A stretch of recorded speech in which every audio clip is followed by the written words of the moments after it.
યશ પ્રાપ્ત કરવા માટે, વિજય પ્રાપ્ત કરવા માટે અને પોતાના કુટુંબનું રક્ષણ કરવા માટે રાવણે પોતાને ત્યાં સોનાનો કિલ્લો કર્યો હતો શિવજીના મંદિરની રક્ષા માટે.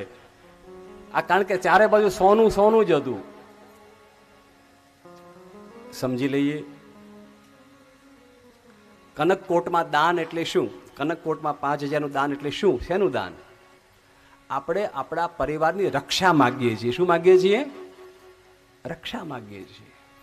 અમારા કુટુંબમાં કોઈ અકાળે કોઈનું મૃત્યુ ન થાય, અમારા પરિવારમાં કોઈને અકાળે કોઈ ભયંકર રોગ ના આવે, અમારા કુળ કુટુંબની અંદર ક્યારેય આધિ વ્યાધિ અને ઉપાધિ અમને સતાવે નહીં.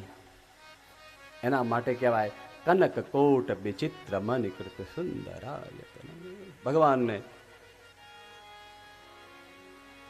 શિવજીએ જ્યાં પૂજાની શરૂઆત કરી, દેવતાઓ આવ્યા, દેવતાઓએ જય જયકાર કર્યું. શિવ પુરાણમાં વર્ણન છે, તુંબુરજીએ જ્યારે કથાને પરિપૂર્ણ કરી ત્યારે એનું ફળ આવ્યું, કથાને ફળ આવ્યું.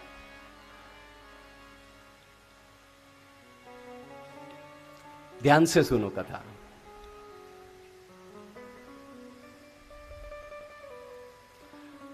ભગવાન શિવજીને ત્યારથી આ કથા થઈ, ત્યારથી તુંબુરજી આ પહેલી વહેલી જ્યારે કથા કરી ત્યારથી ભગવાન શિવજીએ પોતાનું સ્વરૂપ તુંબુરને આપ્યું, પોતાનું સ્વરૂપ તુંબુરને આપ્યું અને કહ્યું આજથી મારું નામ તુંબુરેશ્વર મહાદેવ પડશે. બોલો તુંબુરેશ્વર મહાદેવ.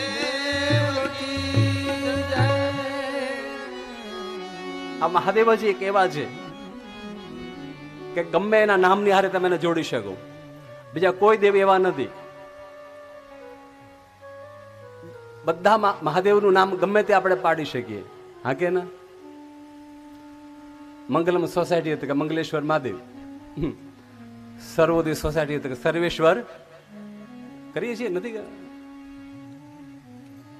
કોઈને આ રીતે કરી ન શકાય કોઈ દેવતાઓને, પણ કોઈ પણ નામથી. તુંબુરજીએ જ્યારે આ ઘટના ઘટી ત્યારે ભગવાન શિવજીએ વરદાન આપતા કીધું આ તુંબુરેશ્વર મહાદેવની જે પૂજા કરશે એને ત્યાં સંતાન નહીં હોય, એને ત્યાં સંતાનની પ્રાપ્તિ થશે. હર હર મહા.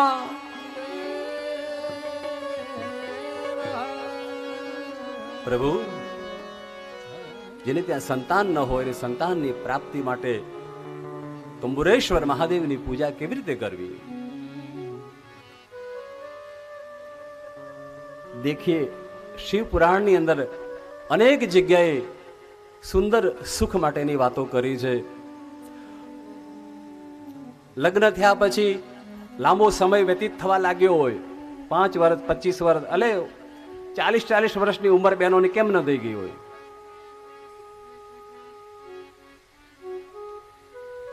જંગલમાં જઈ કોઈ એવી જગ્યાએ જઈ અને સફેદ આંકડો લઈ આવો. શું લઈ આવવાનું? સફેદ આંકડો.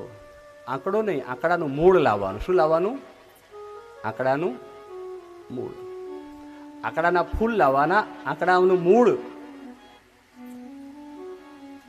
મૂળ લઈ અને ભગવાન પાસે આવી ભગવાન શિવજીને એક લોટા જલ સબ સમસ્યા કા.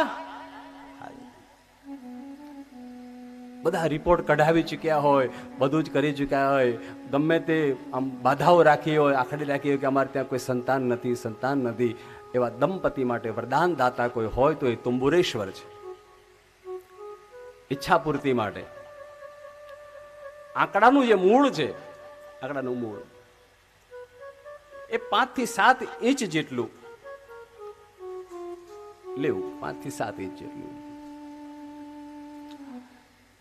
એને લાલ કપડાની અંદર લપેટી અને ભગવાન શિવજીને અર્પણ કરવું.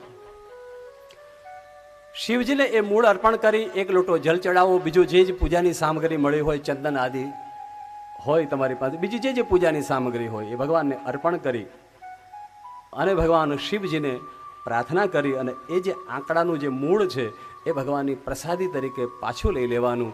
અને બહેનોને જે સમય હોય એ સમય પૂરો થાય 5 દિવસનો, એ પછી તરત જ એ મૂળ છે એ પોતાના ડાબી કૂખ ઉપર બાંધી દેવાનું કપડાની અંદર લઈને.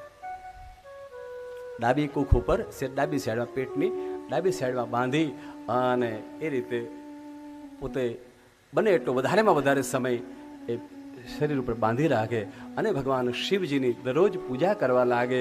તો સાહેબ મારો મહાદેવજી એને ત્યાં દીકરો થઈને આવી જાય. મારો ભોળોનાથ એને ત્યાં કોઈને કોઈ રૂપે એને દીકરો ગમે ત્યાંથી લાવીને એની જોડીમાં. જીતના તેરે ભાગ્ય મેં લુખા વો તો દેવ ભી દેતે હૈ. ભાગ્યમાં લખેલું આપે દેવ અને ભાગ્યમાં ન હોય આપે એ મહાદેવ.